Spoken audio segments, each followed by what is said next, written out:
Oke, Mas Badar, banyak yang mengatakan ketika seseorang untuk maju ke pemilihan legislatif artinya dia sudah harus punya finansial yang kuat. Betul demikian? Ya, itu harus. Jadi untuk jadi caleg itu memang harus punya modal dasar, salah satunya logistik dan finansial logistik itu. Bahasanya. Iya, jadi selain partai menyiapkan, juga caleg yang bersangkutan juga harus siap-siap karena ini kan tarung bebas. Pesta Demokrasi. Partai baru apakah juga cukup kuat? Ya, di mata kami harus kuat. Dan untuk menjadi peserta pemilu kan tidak harus main-main kan. Ini pesta demokrasi tentunya bagaimana masyarakat ikut juga merasakan, kita perlu APK untuk meramaikan di daerah pemilihan, kita juga harus berbagi share pengalaman dan visi misi juga harus sampai ke masyarakat sehingga masyarakat bisa memilih partai tersebut dalam rangka memilih caleg-caleg yang bersangkutan. Apalagi ini kan masih tarung bebas.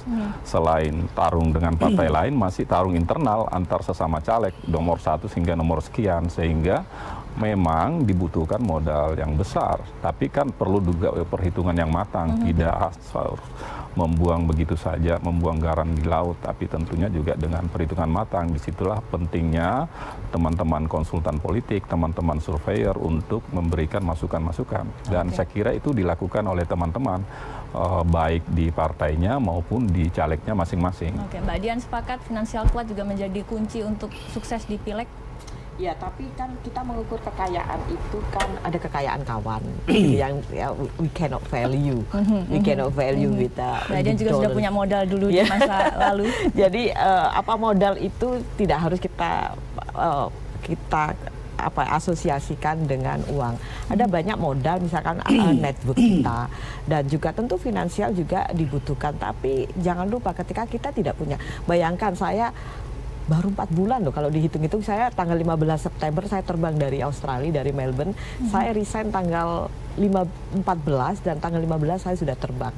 Jadi ketika saya datang tentu saja saya tidak paham dan saya struggle sekali, misalkan ketika tim saya bilang, Mbak, balihonya harus menggunakan bahan ini, cetaknya segini. Bukan itu, harus ada koordinasi.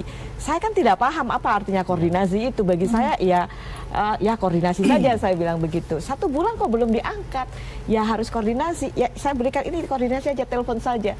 Saya tidak paham bahwa koordinasi itu artinya bahwa kita harus memberikan donasi atau santunan, begitu kan. Dan itu hal-hal yang kata sandinya koordinasi. Koordinasi. Oke, saya paham. Oke, koordinasi. Jadi harus ada koordinasi di situ. Bayangkan saya sama di luar negeri tentu tidak ada kata koordinasi. Koordinasi bagi kita ya tentu. Kalau koordinasi biayanya sampai keluar berapa tuh, Mbak Dian? Saya ini koordinasi dengan masyarakat setempat atau sesama? Enggak, ini kita koordinasi dengan hanya untuk mengangkat baliho saja. Dan baliho itu juga diturunkan seperti itu. Ada juga kemarin tim saya, Mbak, balihonya ada yang nyobek-nyobek, ada yang mencoret-coret, seperti itu. Tapi tim saya bagus itu, Mbak. Saya masih bingung kenapa kok dikatakan bagus. Karena Mbak sudah dihitung ini, artinya ada orang yang dan jadi berita. Ada orang yang merasa terancam dengan keberadaan. Padahal Mbak ini kan baru 3 bulan atau waktu itu baru 2 bulan. Mbak kan baru 2 bulan di Indonesia. Tapi ada orang yang merasa terancam. Nah, tim saya malah senang begitu melihat saya.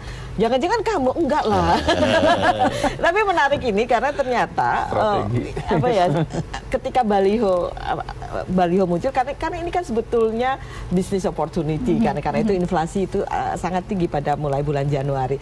Ternyata ketika banyak baliho diturunkan, ada pengusaha billboard juga di situ yang berperan. Jadi ini kong-kalingkong antara Satpol dan juga pengusaha billboard ini ternyata. Jadi biaya koordinasinya luar biasa banyak. Saya bingung ini kenapa kita semua. Saya sudah angkat lagi dan saya tanya ke Panwas, ini apa sih sebetulnya jadi persoalan. Ternyata persoalannya adalah koordinasi itu ternyata harus lebih erat. Lebih erat. Dan ada wujud nyatanya. Iya, bayangkan ya, saya menjadi pegawai negeri di Australia. Jadi tidak ada yang namanya transaksi uang, memberikan uang. Itu artinya adalah korupsi. Dan saya tidak bisa melakukan, dan saya seringkali mengalami moral dilema ketika harus turun dan semuanya harus berkoordinasi. Oke. Mana pilihan Anda? Tetap idealis atau harus kompromi? Bahasa lain dengan berkoordinasi. Jadi yang saya lakukan karena tim saya paham bahwa saya tidak bisa tidak bisa melakukan kompromi dengan koordinasi. Akhirnya saya niatkan bahwa saya memberikan santunan. Sehingga itu saya tidak mengalami moral dilema. Tidak mengalami koordinasi. Jadi bahasanya diperhalus dari koordinasi jadi santunan. Oke, baik. Saya ke Pak Taslim. Pak Taslim, banyak yang mengatakan bahwa dengan rumitnya atau dengan tingginya perjuangan di pileg ini, akhirnya cara yang dilakukan oleh caleg adalah pada saat menit-menit atau detik-detik terakhir melakukan serangan fajar. Ya, serangan fajar itu kan terminologi dulu. Di zaman dulu, saya mau bilang begini. Apa sekarang? Uang tetap diperlukan, tapi itu bukan satu-satunya. Saya mau kasih contoh. Di hulu Sungai Selatan, Kalimantan Selatan, ada caleg Nasdem 2014. Dia mengeluarkan uang hanya 400.000 untuk jadi anggota dewan. Kenapa? Karena dia sudah punya investasi yang lama. Dia menjadi pegawai pos. Dia tukang mengantar surat. Orang pilih dia hanya karena kenal dia. Sudah ada kampanye perkenalan. Ada sosialisasinya satu anak muda di Sibolga menjadi anggota dewan, pulang dari sekolah dari sini menjadi dari dewan, juga nggak masuk hutan rimba setelah sekian tahun sekolah. Modalnya apa? Dia bilang, saya bongkar semua file ibu saya, ibunya bidan. Ibunya 28 tahun. Itu semua yang pernah melahirkan melalui ibunya, dia datang rumah per rumah. Tolong saya anak si ini, tolong saya. Uang orang perlu. Tuanya milih, anak bayinya tadi uang mungkin perlu, tapi bukan besar. segala-galanya. Kalau di pemilu hanya mengandalkan uang, berapapun menurut saya tidak akan pernah cukup. Tapi kita bisa bantu. Kita bisa bantu. Misalnya di Nasdem, bagaimana cara kita bantu? Salah satu yang punya nilai cukup mahal dalam pembuatan APK-APK ini adalah desain. Kita membuat semua dari pusat itu, semua desainnya dibuat. Tinggal mereka taruh template foto mereka. Foto dan nama. Dan itu kita sebar di mana-mana. Kemudian caleg-caleg kita yang punya kemampuan lebih di daerah, kita dorong untuk beli mesin. Lalu dia bikin pengumuman, di sini hanya nyetak, bahan kamu beli sendiri. Kalau caleg partai lain akhirnya melaksanakan serangan fajar bagaimana? Sangat membantu. Serangan fajar saya kira dengan semakin kuatnya civil society, dengan Bawaslu yang begitu tegas meskipun kadang-kadang berlebihan, dengan KPU yang profesional, menurut saya serangan fajar saya kira tetap ada, tapi kita bisa eliminasi. Yang penting tekad kita seperti kata Mbak Dian tadi. Kalau pulang dari Australia 17 tahun, merubah kebiasaan di Australia menjadi begini lagi, nah beliau paling tidak sudah membawa satu nilai baru. Jadi kita harus tegas menghadapi masa depan ini. Nggak bisa toleran terhadap hal begitu. Kita harus bedakan money politik dan cost politik. Kalau orang datang karena kita, pantas dong dia minum. Ya kan? Pantas dong busnya kita bayar. Tapi kalau dia pulang harus dapat amplop, itu yang kita harus cegah. Kalau karena itu, di Nasdem kita sudah bilang, kalau karena itu kamu nggak dipilih, nggak usah.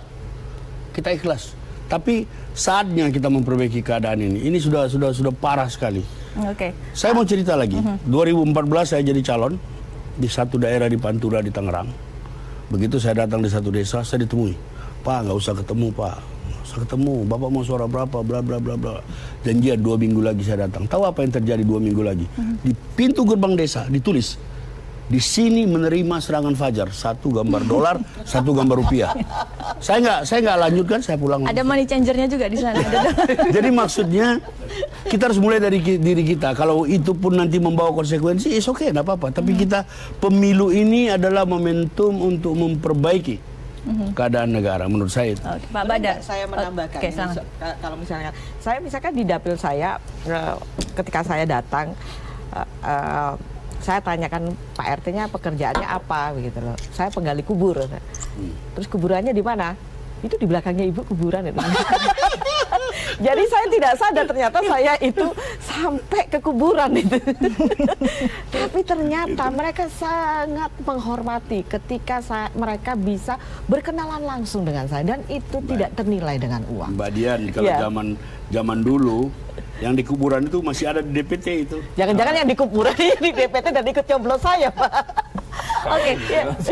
Tapi begini, Pak Badar sempat khawatir nggak seandainya Anda sekarang sudah sosialisasi warga, ketika Anda ajak bertemu seakan-akan simpati dengan Anda, tapi kemudian akhirnya usaha Anda patah dengan orang-orang lain yang menggunakan serangan fajar di akhir kampanye? Ya, jelas kita sangat kecewa dan itu dari pemilu ke pemilu itu pasti ada. Ada yang curang, ada yang tidak, tapi presentasinya ya benar, presentasinya tetap diturunkan dengan aturan-aturan. Pak Taslim tadi mungkin nggak sih Pak?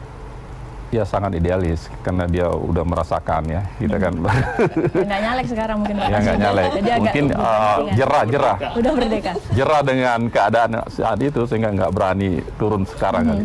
Justru sekarang persaingan kuat, apalagi dengan 16 partai nasional, kemudian ada pilpres yang secara bersamaan. Saya kira orang yang melihat peluang, kan ini bagaimana goal untuk menduduki posisi itu dengan segala macam cara pun dilakukan.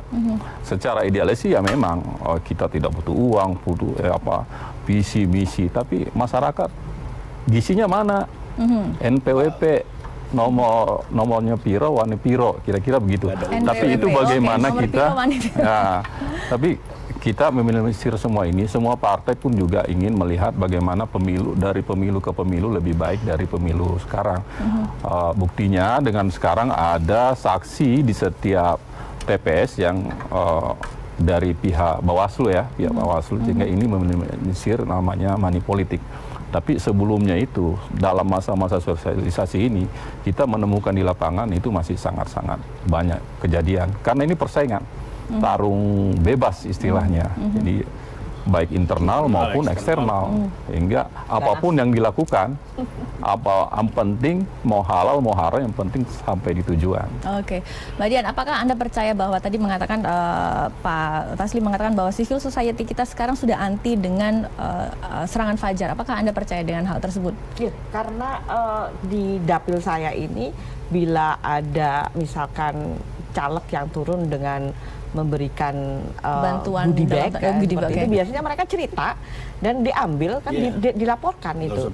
Malah saya saya sih ambil aja Bu, tapi kalau nyoblos, kalau saya bisa nyoblos Ibu 3 kali, saya coblos Ibu 3 kali, malah sampai ngomong begitu. Karena apa yang saya lakukan, mereka tuh sering bilang ke saya, Ibu ini caleg tapi rasa anggota dewan. Karena apa? Yang saya lakukan itu betul-betul, misalkan mereka mengalami persoalan banjir, itu saya langsung memforward persoalan mereka misalkan ke Pak Wali Kota dan ke pemerintah provinsi, ke DKI, dan dalam waktu tidak sampai 1 jam biasanya dapat ada respon. Jadi mereka melihat, wah Ibu ini nggak perlu nunggu tanggal 17 April. Kita coblos sekarang aja. Dicoblos sekarang aja gitu. Karena Mbak Dian lagi-lagi punya akses. Ya, dan sebetulnya nggak juga, karena saya ya betul memang saya akses. Bayangkan saya 17 tahun di Australia. Sebetulnya kan saya tidak kenal siapa-siapa, tapi saya punya network yang luar biasa besar ya, di kawan-kawan saya yang siap membantu saya. Misalkan juga di dapil yang mengalami persoalan pada sertifikat tanah. Ini kan persoalan yang luar biasa, sudah 30 tahun, 40 tahun mereka saya bawa untuk mendapatkan misalkan ke kantor BPN untuk bagaimana bisa mendapatkan sertifikat tanah. Saya ajak datang jam 11, datangnya jam 1 karena mereka tidak kenal konsep waktu kan. Terus saya tanya, kenapa kok terlambat? Pinjam sepatu dulu Bu, nggak punya sepatu Bu. Hal-hal seperti itu mereka mereka merasa mendapatkan artinya aksi nyata itu jauh lebih berguna dibandingkan aksi tersebut yang saya lakukan tanpa dengan membawa goodie bag, tanpa dengan membawa janji-janji visi dan misi. Mereka melihat kerja nyata kita karena saya langsung persoalan yang dihadapi, saya mendengar. Jadi betul-betul two ways ya. Saya tidak sekedar bicara dan menjanjikan, memberikan harapan, tapi betul-betul bekerja. Karena itu mereka selalu bilang, ini Ibu Dian ini caleg ke DPR RI tapi rasa anggota dewan. Oke, baik. Kita akan lanjutkan usai jeda berikut. Saudara tetap bersama kami di Ruang Demokrasi, JAK TV.